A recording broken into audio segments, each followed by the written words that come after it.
10 ఏళ్ల నిజం కేసీఆర్ పాలన, 10 ఏళ్ల నిజం కేసీఆర్ పాలన, 10 ఏళ్ల విషం బీజేపీ పాలన, 150 రోజుల అబద్ధం రేవంత్ రెడ్డి పాలన. ఈ మూడిటి మధ్యలోనే పోటీ జరుగుతా ఉన్నది. 10 ఏళ్ల విషం బీజేపీ పాలన అనేది నేను ఉత్తగానే అంటలేను. ఇవాళ 10 సంవత్సరాలు ప్రధానమంత్రిగా పనిచేసిన తర్వాత ఎవరైనా ఒక నాయకుడు, నరేంద్ర మోడీ లాంటి నాయకుడు మళ్ళీ ఓట్లకు వస్తే ఏం చెప్పాలి? నేను ఫలానా కాలేజ్ ఇచ్చినా, ఫలానా స్కూల్ పెట్టినా, ఫలానా దవాఖాన కట్టినా కాబట్టి నాకు ఓటేయండి అని అడగాలి. ఫలానా జాతీయ రహదారి ఇచ్చినా, మీ హుజురాబాద్ కు ఈ మంచి పని చేసినా, రైతులకు ఇచ్చేసినా, దళితులకు ఇచ్చేసినా, గిరిజనులకు ఇచ్చేసినా, బీసీలకు ఇచ్చేసినా అని చెప్పాలి. కానీ ఒక్కటంటే ఒక్క పని కూడా ఇవాళ ఈ 10 ఏళ్లలో నరేంద్ర మోడీ ప్రభుత్వం చేయలే. మీకు యాదకుండా వాళ్ళందరికీ జర డిస్టర్బ్ చేయకూడదు తమ్మి, అక్కడ లేడీస్ ని డిస్టర్బ్ చేయకండి. 10 ఏళ్ల కిందట నరేంద్ర మోడీ గారు అన్నాడు, భారతదేశానికి ప్రధానమంత్రి నేనైతే నేను మీకు ఇంటింటికి 15 లక్షల రూపాయలు ఇస్తా, నల్లధనం వెనుకకు తెస్తా అన్నాడు. జరగలేదు. ధరలను కంట్రోల్ చేస్తా, ధరలను తగ్గిస్తా అన్నాడు. జరగలేదు. రైతుల ఆదాయం డబల్ చేస్తా అన్నాడు. జరగలేదు. బుల్లెట్ రైళ్లు తెస్తా భారతదేశానికి అన్నాడు. జరగలేదు. సంవత్సరానికి 2 కోట్ల ఉద్యోగాలు పిల్లలకు ఇస్తా అన్నాడు. 10 ఏళ్లలో 20 కోట్ల ఉద్యోగాలు ఇస్తా అన్నాడు. జరగలేదు. ఇలా 10 ఏళ్లలో ఏం చేసినవయ్యా నరేంద్ర మోడీ? నీకెందుకు ఓటేయాలి? నీకు నీ ఎంపీల కంటే చెప్పేందుకు సమాధానం లేదు. రైతులకు సమాధానం లేదు, పిల్లలకు చెప్తేందుకు సమాధానం లేదు, మహిళలకు చెప్తేందుకు సమాధానం లేదు. ఒకటే ఒకటి పట్టుకున్నారు వాళ్ళు. ఏమంటారు? మేం గుడి కట్టినాం కాబట్టి మాకు ఓటేయండి. గుడి కట్టినాం రామునికి ఓటు గుద్దుండ్రి. నేను అడుగుతున్నా, మరి గుడి కట్టుడు ఒకటే కారణమైతే కేసీఆర్ కట్టలేదా? యాదగిరి గుట్టలో బ్రహ్మాండమైన గుడి. ఒక్కసారి ఆలోచించండి. 4 ఏళ్ల కిందటనే యాదగిరి గుట్టలో అద్భుతంగా 1000 ఏళ్లు నిలబడే విధంగా కేసీఆర్ గారు గుడి కట్టిండు. గుడి మాత్రమే కాదు, కేసీఆర్ గారు ఆధునిక దేవాలయాలు కట్టిండు. కాళేశ్వరం లాంటి ప్రాజెక్టులు కట్టి నెర్రెలు వారిన మన నేలలకు నీళ్లు తెచ్చిండు. మన రైతులకు రైతు బంధు ఇచ్చిండు. 24 గంటల కరెంట్ ఇచ్చిండు.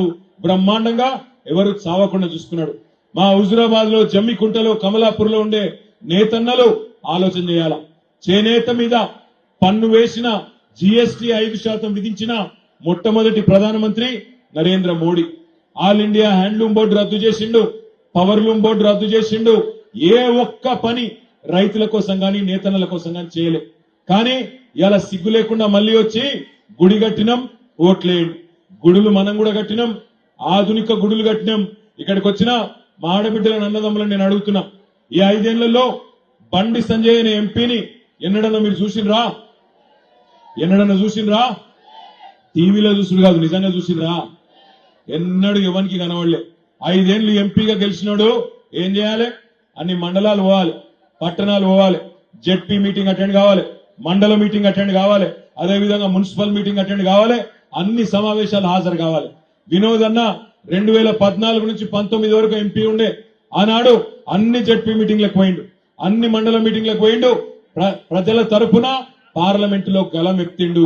అట్లాంటోడు ఎంపీ ఉండాలి తప్ప ఇలా గాలి తిరుగుకుంటా, ముస్లింలను తిట్టుకుంటా, హిందూ అనుకుంటా, కేవలం మత పిచ్చి మాత్రం తప్ప ఒక్క బుడ్డ పైసా పనికిరానోడు మనకు పార్లమెంట్ సభ్యుడిగా ఉండు అవసరమా? 5 ఏళ్లలో హుజురాబాద్ గల్లీలో కనబడలేదు. పోనీ ఢిల్లీలో ఉన్నాడు అంటే ఢిల్లీలో కూడా పత్తలేడు. యాడున్నాడు రాబోయే అంటే గాలి తిరుగుకుంటా మసీదులు దవ్వుదాం, శవం వెళ్తే మీకు, శివం వెళ్తే మాకు అని సొల్లు డైలాగులు కొట్టుకుంటా 5 ఏళ్లు పిల్లలను ఆగం చేసుకుంటా తిరిగిండు తప్ప బుడ్డ పైసా పని చేయలే.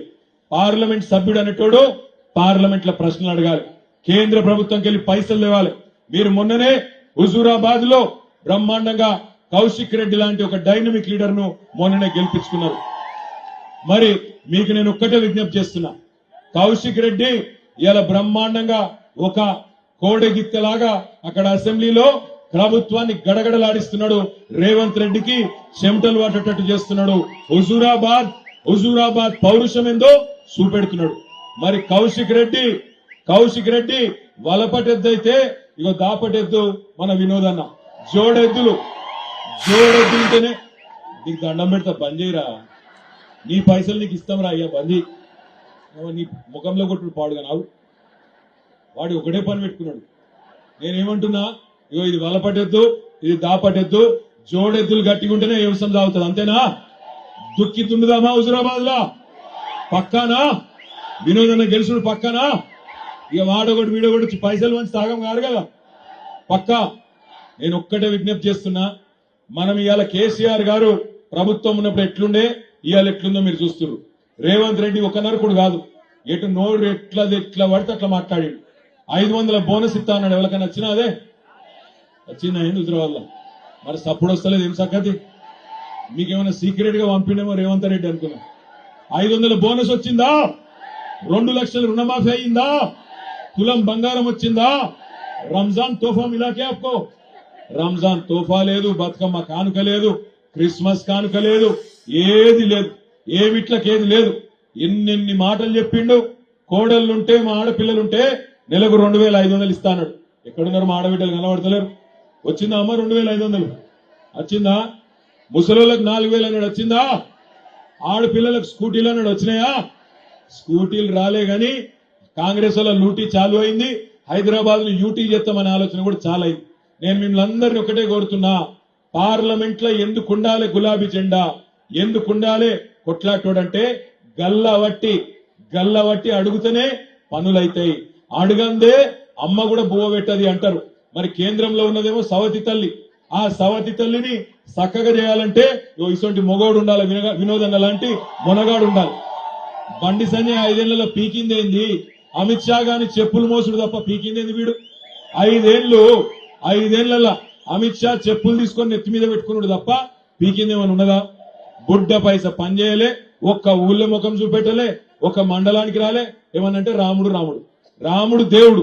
మాకు కూడా ఉన్నది భక్తి ఉన్నది కాబట్టే నేను ఒక్కటే విజ్ఞప్తి చేస్తున్నా, మీరు చెప్పాలి నాకు. ఏమలాడ రాజన్న ఎప్పుడు పుట్టిండు? ఇల్లందకుంటల రాముడు ఎప్పుడు పుట్టిండు? కొండగట్టు అంజన్ ఎప్పుడు పుట్టిండు? తిరుపతి వెంకన్న ఎప్పుడు పుట్టిండు? మరి బీజేపీ ఎప్పుడు పుట్టింది? దేవుళ్ళేమో వేల లక్షల సంవత్సరాల కింద పుట్టిరు. బీజేపీ అయిన బోడముండ పార్టీ 40 ఏళ్ల కింద పుట్టింది. ఇక వీళ్ళు ఎట్లా మాట్లాడతారంటే, మేము వచ్చినాకనే దేవుడు వచ్చిండు, మేము వచ్చినాకనే మీకు బొట్టు పెట్టు నేర్పించినాం, మేము వచ్చినాకనే మీకు పండుగలు చేసుకుని నేర్పించినాం, మేము వచ్చినాకనే మీరంతా బోనాలు ఎత్తుకుని నేర్పించినాం, మేము ఉన్నాం కాబట్టి దేవుడు బాగున్నాడు. వీళ్ళు వచ్చినా దేవునికి ఏం కాదు. వీళ్ళు పుట్టక ముందు దేవుడు మంచిగానే ఉన్నాడు. బీజేపీని బొందబెట్టినాక కూడా దేవునికి ఏం కాదు, దేవునికి ఏం నష్టం రాదు. దయచేసి దండం పెట్టి నేను మీకు చేసే విజ్ఞప్తి ఒకటే, 5 ఏళ్లు గాలి తిరుగుకుంటే గాలి ముచ్చట్లు మాట్లాడిన అవలగాళ్ళు మనకు అవసరం లేదు. మన కోసం, మన హుజురాబాద్ కోసం, మన కరీంనగర్ రైతన్న కోసం, మన కమలాపూర్ నేతన్న కోసం, మన హుజురాబాద్ వ్యాపారస్తుల కోసం మాట్లాడే ఒక మునగాడు ఎంపీ కావాలి.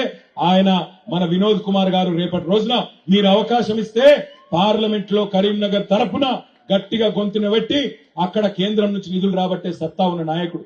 ఇక్కడ మంచి ఎమ్మెల్యే ఉన్నాడు, మంచి ఎంపీ కూడా. ఒక జోడీదారు దొరికితే ఇద్దరు కలిసి హుజురాబాద్ ను అభివృద్ధి పదంలో ముందుకు తీసుకుపోయే అవకాశం ఉంటది. దయచేసి నేను మీకు చేసే విజ్ఞప్తి, అనవసరంగా ఆగం కాకుర్రి. మతం పేరు మీద, దేవుని పేరు మీద మ్యాజిక్లు చేస్తే దానికి ఆగం కాకుర్రి. ముఖ్యంగా మా ఆడబిడ్డలకు నేను విజ్ఞప్తి చేస్తా ఉన్నా, 400 సిలిండరు 1200 అయింది మోడీ వచ్చినాక. అన్ని పిరం చేసిండు నరేంద్ర మోడీ. పప్పు పిరం, ఉప్పు పిరం, చింతపండు పిరం, నూనె పిరం. ఎందుకంటే అన్నిటి మీద, పెట్రోల్ మీద, డీజిల్ మీద 34% పన్నులేసి ప్రపంచం మొత్తంలో చమురు ధరలు తగ్గినా, పెట్రోల్ డీజిల్ ధరలు తగ్గినా మన దగ్గర పెరిగేందుకు కారణమైనడు నరేంద్ర మోడీ. మరి పెట్రోల్ డీజిల్ ధరలు పెరిగితే తప్పకుండా అన్ని కూరగాయల ధరలు కూడా పెరుగుతాయి. అందువల్లనే పెరిగినాయి. దయచేసి నేను నిన్న కోరుతున్నా, ఎట్టి పరిస్థితుల్లో ఈసారి ఎటు ఆలోచన చేయకుండ్రి. కారు గుర్తు 3వ నెంబర్ మీద ఉన్నది బ్యాలెట్ మీద. ఎల్లుండి పోలింగ్ లో 3వ నెంబర్ మీద బోయిన్పల్లి వినోద్ కుమార్ గారి కారు గుర్తున్నది. కారు గుర్తు కోటేసి గెలిపించండి అని మనస్ఫూర్తిగా మీ అందరినీ కోరుకుంటూ ఒక్క మాట అడుగుతా, నిజాయితీగా సమాధానం చెప్పండి. నిజాయితీగా, నా కోసం చెప్పకూడదు. కేసీఆర్ ఉన్నప్పుడే బాగుండే అనుకునేటోళ్ళు శైలావట్టు పక్కన గట్టిగా లావట్టు చేయంటే మొండి చేయగలదు. పిడికిలి కేసీఆర్ ఉన్నప్పుడే బాగుండనా? పక్కానా? సరే, మీకు ఒక చిన్న ఉపాయం చెప్తిగా. 10-12 ఎంపీలు గెలిపిండ్రి 6 నెలల్లో తిరిగి కేసీఆర్ రాష్ట్ర రాజకీయాన్ని శాసించే పరిస్థితి వస్తుంది. మీరు ఎక్కువ ఆలోచన చేయకుర్రి, ఎక్కువ ఆగం కాకుర్రి. మీరు కారు గుర్తు కోటేయండి, తిరిగి 6 నెలల్లో కేసీఆర్ గారు రాష్ట్ర రాజకీయాన్ని శాసించే పరిస్థితి వస్తుంది. అందుకే ఆగమాగం కాకుండా ఏం టెన్షన్ పడకుండా ఎల్లుండి మంచిగా పొద్దున పూట సలట్ పూట వండ్రి 7 నుంచి 9 లోపల, సాయంత్రం 4 నుంచి 6 గంటల లోపల కారు గుర్తు గట్టిగా ఒత్తి, ఇంకొకటి బీజేపీ లంగలు వాళ్ళు కారు గుర్తు మీద ఒత్తినాక చిన్న చిట్టి కూడా ఇస్తారు, అది తీసుకోవాలి. లేకపోతే మనం ఒక దిక్కు ఒత్తితే ఇంకో దిక్కు కూడా ప్రమాదం కూడా ఉందట. అది ఒత్తినాక ఆ చిట్టి కూడా తీసుకోవాలి, ఆ స్లిప్ వాళ్ళని అడగాలి. నేను ఎటు ఓటేసిందో నా కాగితం నాకి అని అడిగితే కాగితం ఇస్తారు. లేకపోతే ముందే లంగలు వాళ్ళు ఎటు వచ్చినా వాళ్ళకు పోయేటట్టు చూసుకునే తెలివితేటలు, సాగు తెలివితేటలు కూడా వాళ్ళకు ఉన్నాయి.